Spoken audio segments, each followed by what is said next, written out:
today, this particular season of Management Masterclass essentially starts today with a session on Introduction to Design Thinking. So the key takeaways from today's session for all of you, right, would be first of all an introduction to design thinking as a way of thinking and looking at the world.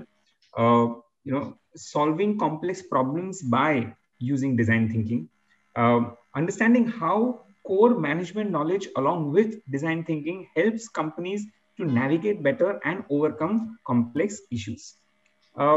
Design thinking is essentially a solutions-based approach to solving problems.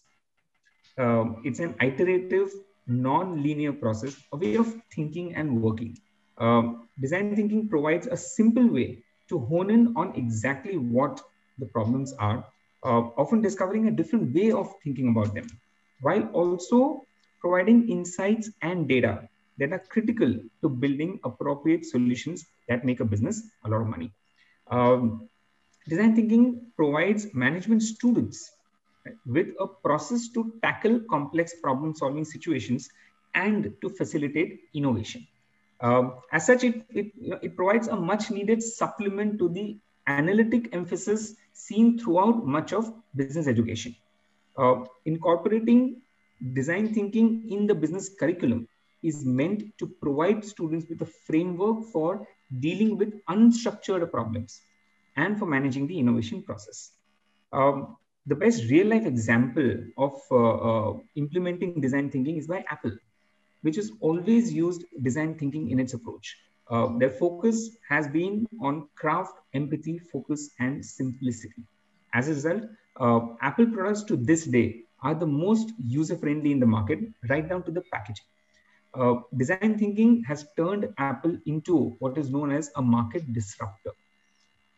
So to give you more insights into the field of design thinking, as well as answer your queries, we have with us very eminent experts from academia as well as the industry.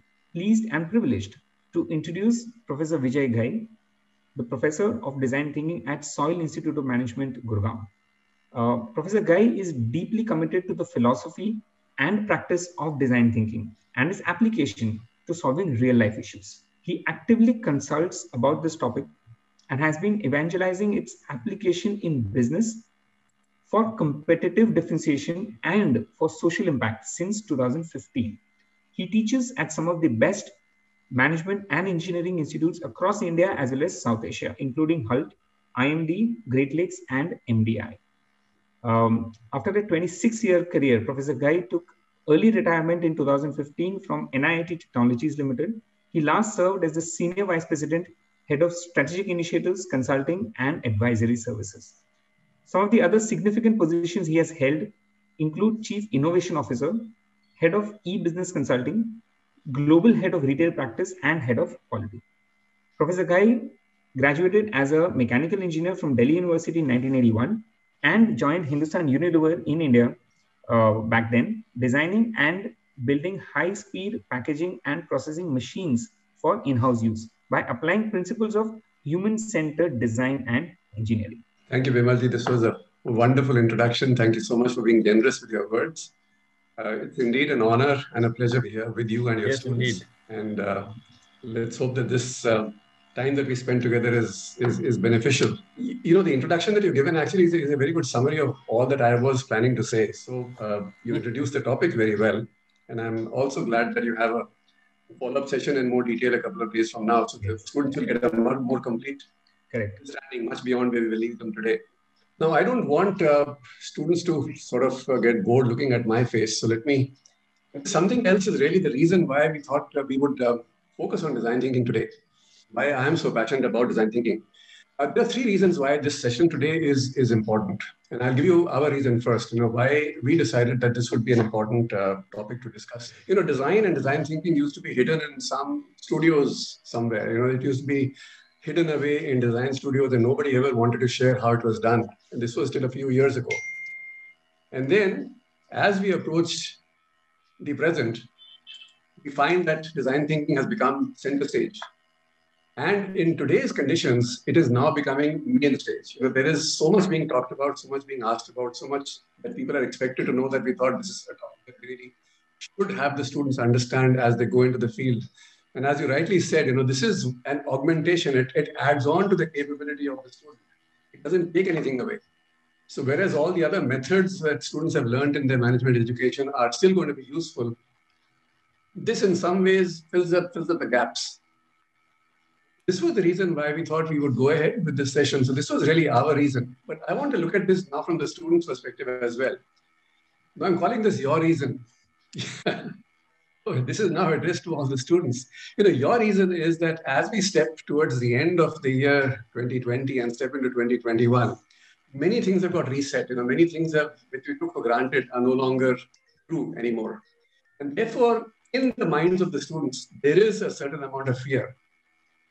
And this fear is not because of anything other than they don't know what to expect. This fear is the fear of the unknown. And this is the fear that we really want to address today. Because while this fear is natural, it need not consume you full time. And so let's step back a little bit further. Let's go back 5 years from now. Let's look at ourselves in 2015. And let's imagine that here you were, with your dear, loving father. And as would normally happen at that time, the elders and anybody who's sitting across with any sort of elderly relatives would come to visit you.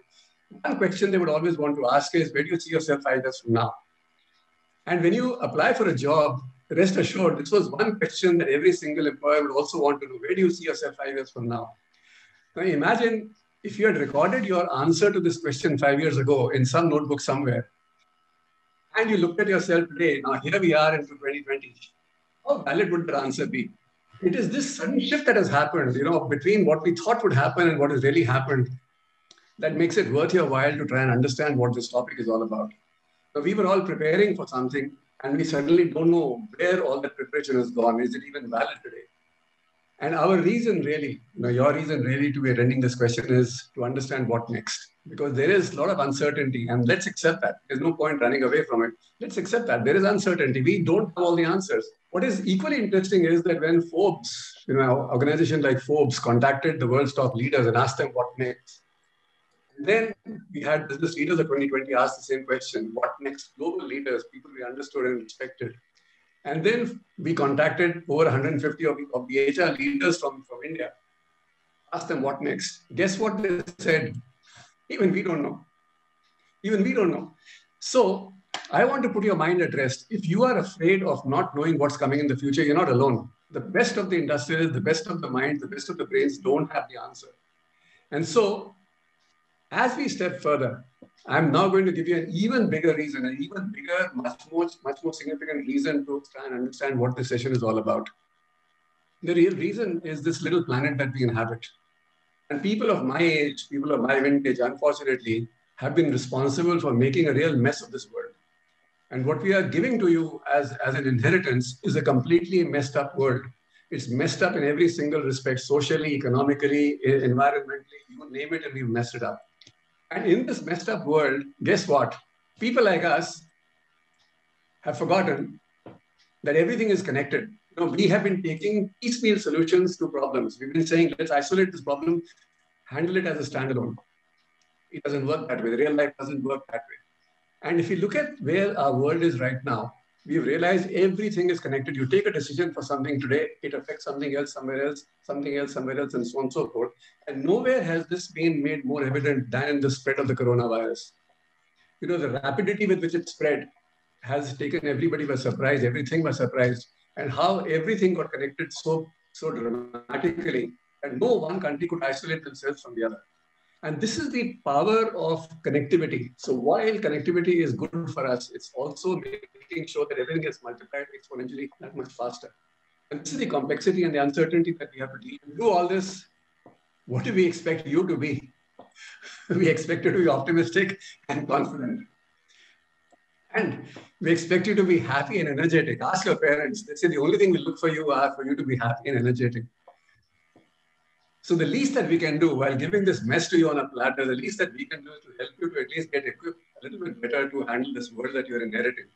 So we created all the mess. We are really sorry for it. And if we didn't do something about it, I think that would be cruel. So at least from my area of expertise, let's offer you one small tool. It's not the tool, it's a tool that will hopefully help you to navigate this world a little bit better. So let's look at the real reason. The real reason why you should attend this session is because we want to convert this fear into fuel. And how we will do that, here is a summary of the entire session. We do that by looking at every challenge as an opportunity. So don't look at this as a problem that you're facing. Good Lord, the world is a completely messed up place. But if you can turn it around and say, wow, the world is really messed up. This is something which I can now do something about. So turning this negative into a positive energy is really the purpose of having a session like this.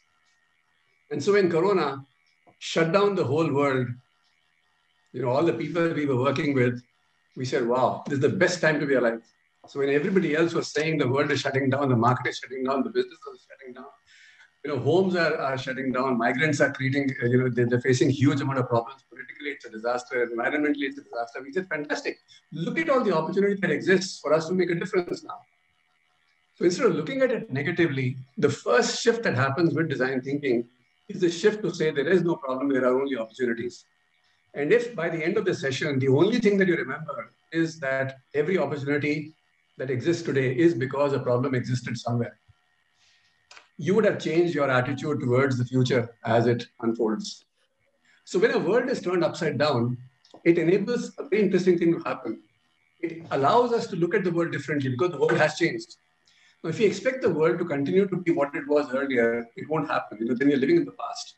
Today, the world has changed. So can we change the way we are looking at it?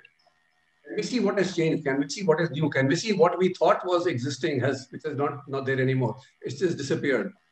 The moment you become sensitive to, let's see what's different now, you have become a better design thinker. So we are familiar with problems, the kind of problems we've grown up with.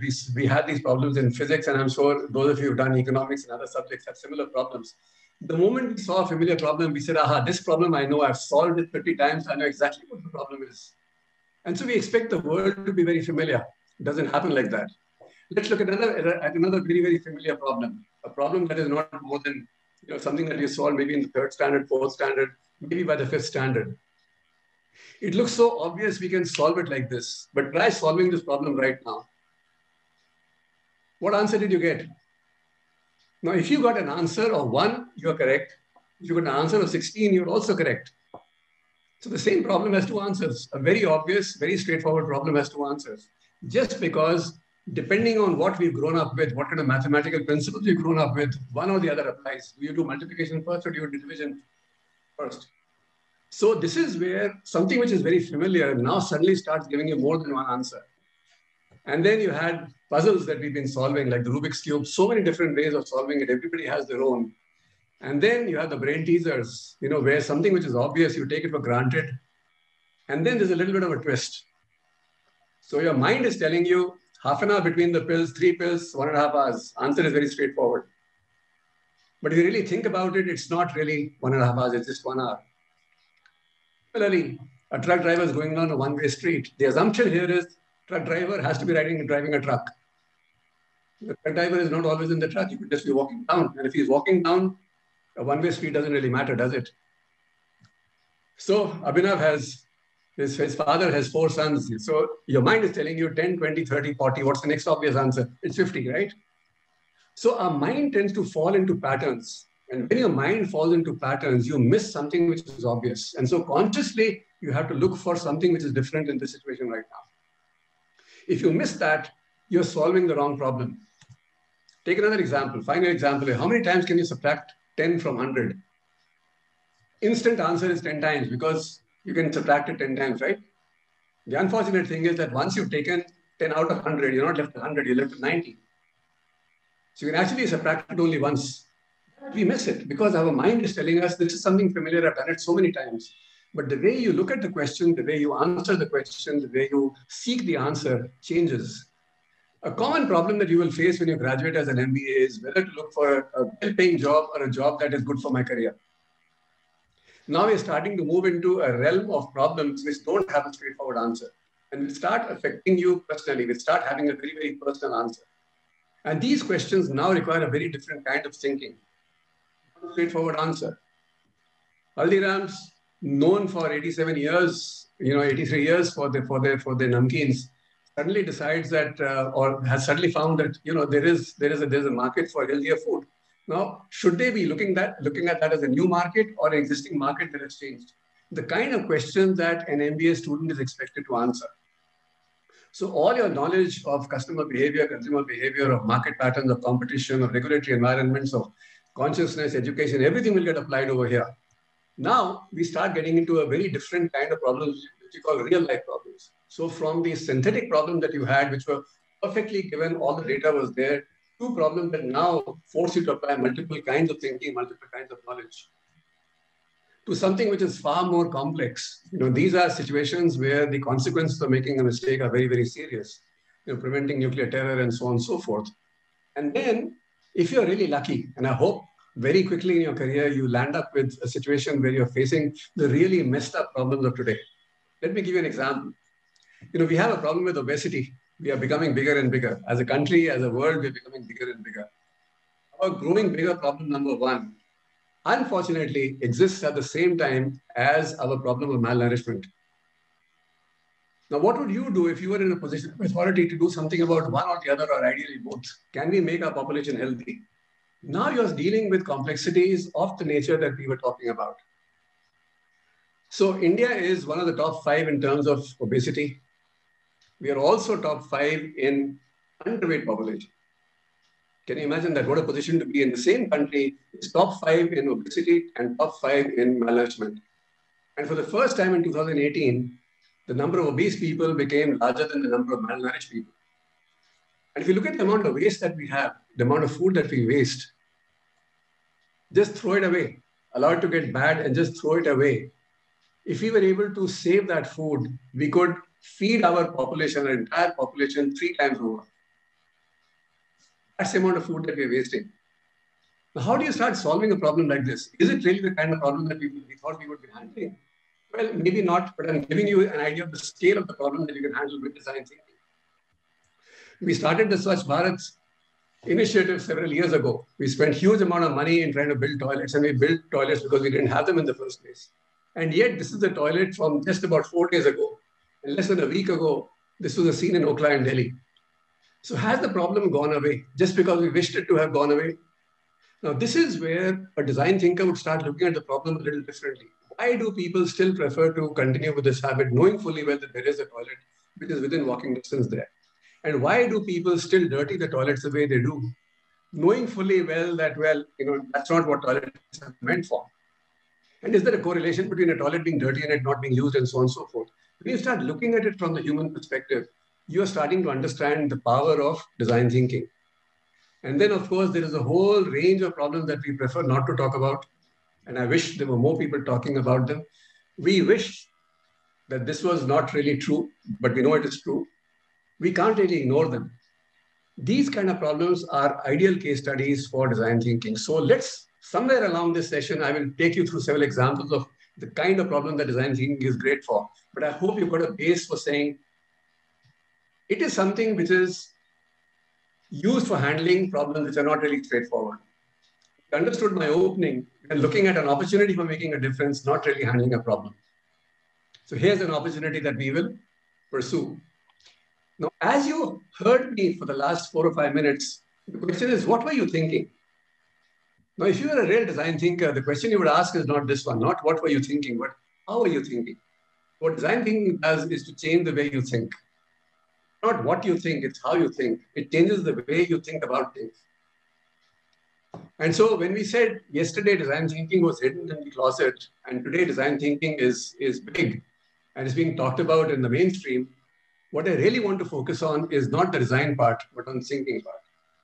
So design thinking is not so much design thinking as in thinking. It's a change in the way you look at the world. And the emphasis is here on thinking. So if you look at yourself in the mirror, remind yourself that there is 6 inches between our ears where all the magic happens. Everything that happens in design thinking happens between those 6 inches, and those 6 inches are invaluable. Only you have them. Now it depends upon how you want to use the 6 inches, entirely up to you. So what is design thinking? there are obviously two parts to design thinking. When you combine them, that's where the magic happens. Fantastic. When you go to Google and say, what is design? You get an answer here. When you go to Google again and say, what is thinking? You get another answer here. What is interesting here is you will not notice, you'll find that neither of these talk about creativity. So everybody used to think design is all about being creative. It's not about being creative. It's applying creativity for a purpose. And so both parts of the brain, the part that is creative and the part that is logical, get applied in solving a problem together. Not creativity alone. In fact, creativity doesn't enter the picture of design thinking at all. You go to Google and ask, what is design thinking? You get about 1 billion responses. You ask a second question, how to do design thinking? You get about 1 billion responses. Of design thinking, again, you get about 1 billion responses. So the good thing about design thinking is there is tons of information available. This is one topic on which there is huge amount of information available on the internet. Also the bad news, you really don't know where to start. So there are lots of options of design thinking process itself. You ask for design thinking process and you get about 2,500 different ways of doing design thinking. So there's not one single method of doing design thinking either. There are 2,500 different ways of doing design thinking. Again, there's an enormous amount of choice. But the one that is the most popular came from Stanford. They popularized it from 2008 onwards. And this process, it has 5 steps. You have the empathize stage where you try to understand the problem from a human perspective. You have define, which really understands the problem from, the real need that you're trying to service, the real opportunity that you want to focus on. And of course, you generate ideas for potential solutions. And then you create mock-ups to test out in the field with some of your customers or some of your people that you're designing for. And then you test out your idea in the real environment. Looks linear, but as Vimalji pointed out in the beginning, it's an iterative process. It's not something which happens linearly. You repeat this process multiple times over. You repeat as many stages as are required. I don't want to go deeper into this because we have a session focused entirely on this 2 days from now. So let's leave this part of the discovery for 2 days from now. But when you look at the process like this, it seems very complex. And so I would urge you to look at this document from Stanford. It's a 5-page manual of design thinking. And you really don't need anything more than this to understand what design thinking is. But this will tell you what design thinking is. It won't tell you how to do it. That's where support of a learning environment really becomes useful.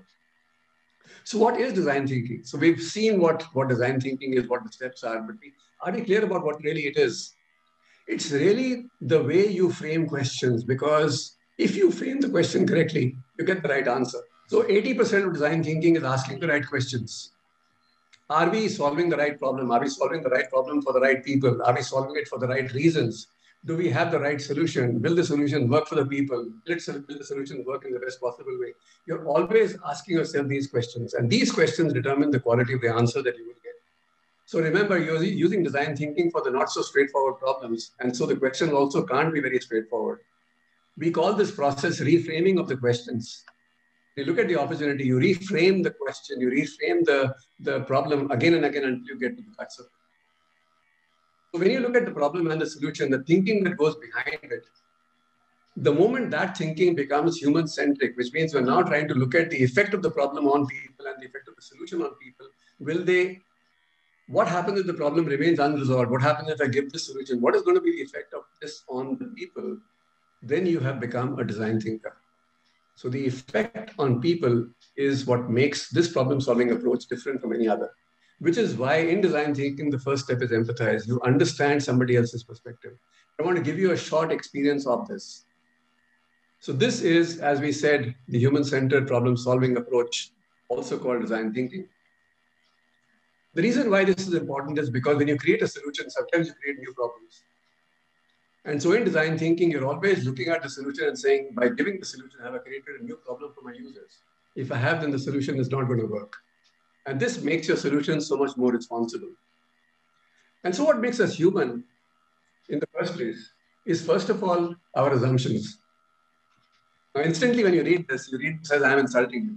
And then you look at it closely and you say, I'm not insulting you. But your instinctive reaction was, I am insulting you. Our own brain tends to read meaning where there is no meaning. So if I show you this random set of characters, the bracket and the circle and all that, suddenly become the face. The emojis came as a result of this. These are just random characters on the keyboard, and yet suddenly it becomes a face. And these faces are how we identify automobiles. Every automobile actually has a face.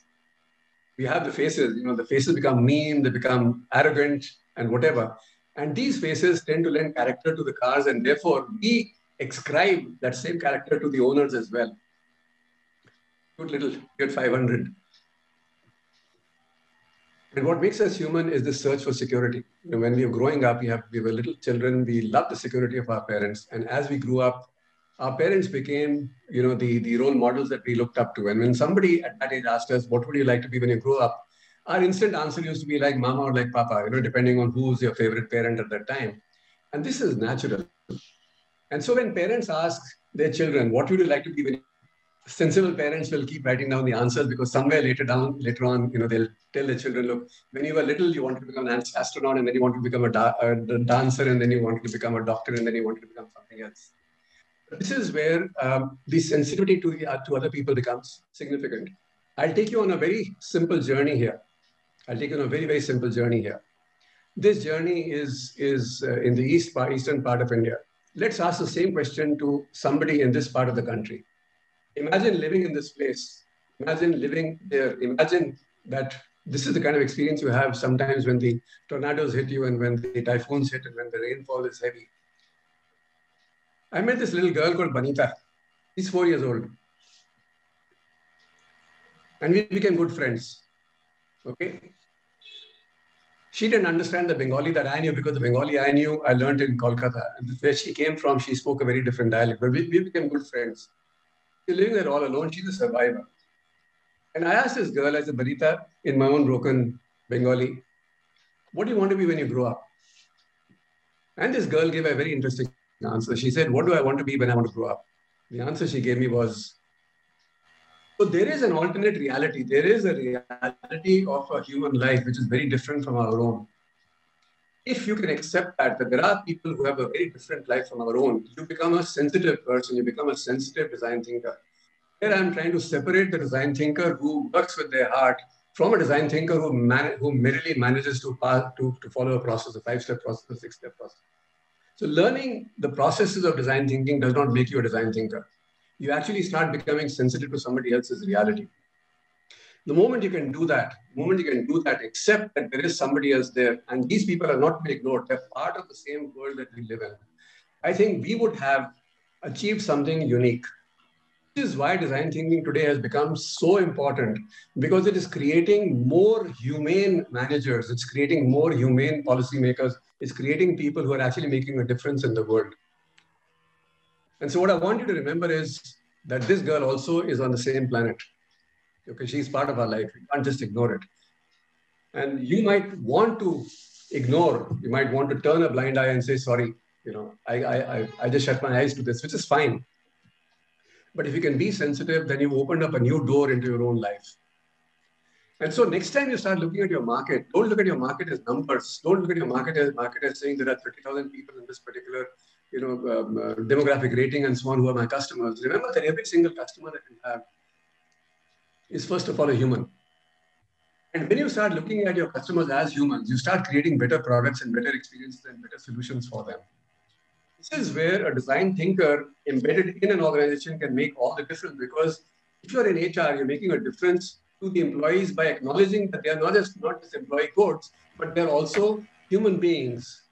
When you are in marketing or in product development or in logistics, you're not looking at the market as numbers, you're looking at the market as human beings. And that difference can be really significant.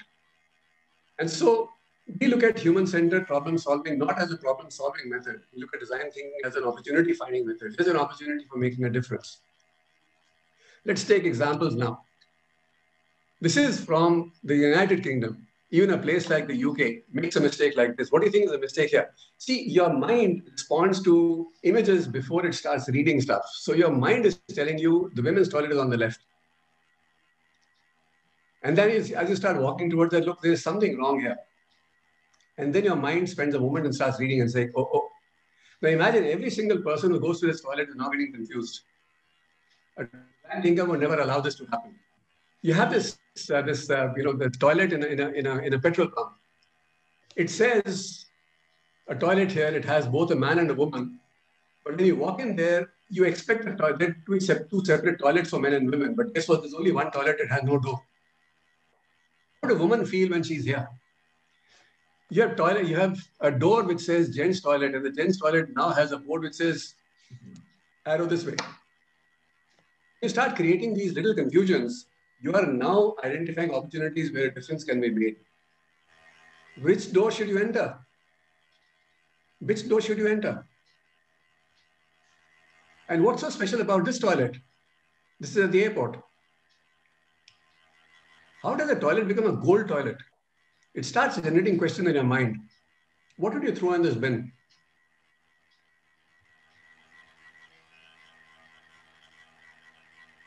Now, these are tiny examples of design thinking, not applied properly. Let's look at doors. How do you know which way this door will open? Do you push it or you pull it? Have you ever come across a door which you thought would be pushed and you push it and you say, uh-oh. Now, this confusion is so common that people have actually had to write there, this is to be pulled or this is to be pushed. Why are we putting additional load on the brain? Can we avoid that? So you have a door which is to be pushed on one way, pulled on the other. You do the reverse, the door will break. Why are we adding to the stress that people have in their own life anyway? So when you looked at Heinz, Heinz ketchup, is a very popular ketchup. But the problem with the Heinz ketchup is it doesn't flow very freely. So, this is how we would ideally like the ketchup to flow. But invariably what happens when you try to pour a lot, you either get this or you get a real mess. And so Heinz did their own research and figured out, look, one way to ensure that this does not happen is to have the bottle tilted at a particular angle. So they experimented with how to position the sticker in such a way that if you tilted the bottle at the right angle, then the sticker could be read properly. Did it work? It did not work at all. It just did not work at all because this requires cognition. It requires cognitive effort. It requires you to think about something. What worked incidentally was this. Just invert the bottle.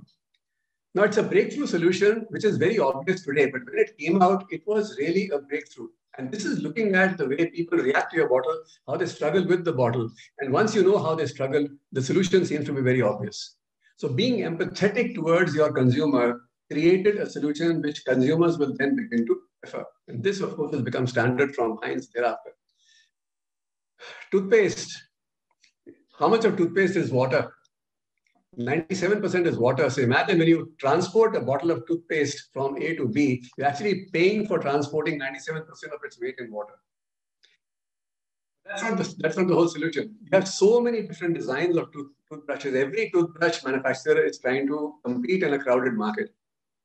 So if you had to get into the crowded market and say, I have to now make a difference in this crowded market, how would you differentiate yourself? Every conceivable color of toothbrush exists. Every single configuration of toothbrush already exists. And yet your boss says, I want to enter the toothpaste market. Can I enter this toothpaste market with something? So toothpaste have had a whole range of variants that people have looked for. In fact, when you look at a family, typically no two family members would have a similar kind of toothbrush. They all have their own preferences. You start looking at the way people use toothbrushes. You start looking at the way people have a special need for a toothbrush. Say, every toothbrush cleans the same way, the same way. Is there some other dimension on which I can compete? I obviously can't produce a toothbrush that cleans better than anybody else because by now that part has been taken care of. Second way I can look at this is to say, what is the impact of toothbrushes on the environment? So when a toothbrush goes bad, we throw away the entire toothbrush, even though just the bristles have gone bad. So the amount of waste that we're throwing away every 3 to 6 weeks when we discard a used toothbrush is phenomenal. So do we really have to throw away the entire toothbrush? That's how you're starting to think now. This is no reason for you to throw a toothbrush away. So can we now have detachable toothbrushes where you just replace the part that you need to replace so your environmental impact is lower? Can we now start replacing the plastic part with something which is biodegradable? And then can we even make the bristles replaceable? And this is bamboo bristles, by the way, which you can replace in about 10 seconds on a used toothbrush. So there is fresh thinking going along. But even more important is the way people struggle with certain toothbrushes. So I said, why do we need toothpaste? Because toothpaste is all water. Why can't you have a little tablet which you just put on the brush and you start brushing it, and it uses the saliva to generate all the lather that you want? And suddenly what you've done is you've actually taken away 48% of the cost of logistics and almost 70% of the cost of the material out of the toothpaste. Toothpaste tube that costs you typically about 70 to 80 rupees a tube. Now the same quantity, the same number of brushings, you can do in about 18 paise. That's the difference, 1/8. Is that good for you? There are people who struggle to hold a toothbrush because of arthritis and because their hands are no longer as young as they were. What can we do about them? Can we enable them to also brush their teeth? The answer is yes. And so different experimentations done during a project, which you can see on the left, resulted in what we call the universal toothbrush. Anybody can hold it, from a 2-year-old kid learning how to brush all the way up to a 97-year-old grandmother who wants to brush her teeth. Everybody can use it. And if you ask yourself, you would also enjoy using a brush like this. It's very comfortable in your hands. And then brushes which fall out of the hands, can we do something about them? And then we are teaching children to brush for exactly 2 minutes. And we build a timer into the toothbrush itself. So you keep brushing as long as the music keeps playing. It's such an easy solution. There are times when we've not liked our hair and we use a hairbrush. And every young lady who brushes her hair knows that at some stage that brush has to be cleaned. So if I have to get into the hairbrush market, do I create a hairbrush which actually becomes, which actually brushes better, or I take care of a human problem?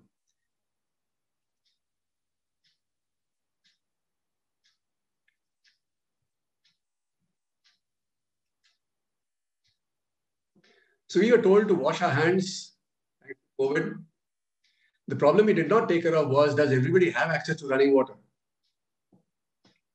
It's easy to say everybody should wash their hands as frequently as possible. Where's the running water? Where is the soap? When you start looking at the consequence of some of these decisions, I think we have a very, very interesting set of opportunities. So I can just go on and on. But I think by now you've got a feel for what kind of problems design thinking is able to address and how it's able to actually manage that.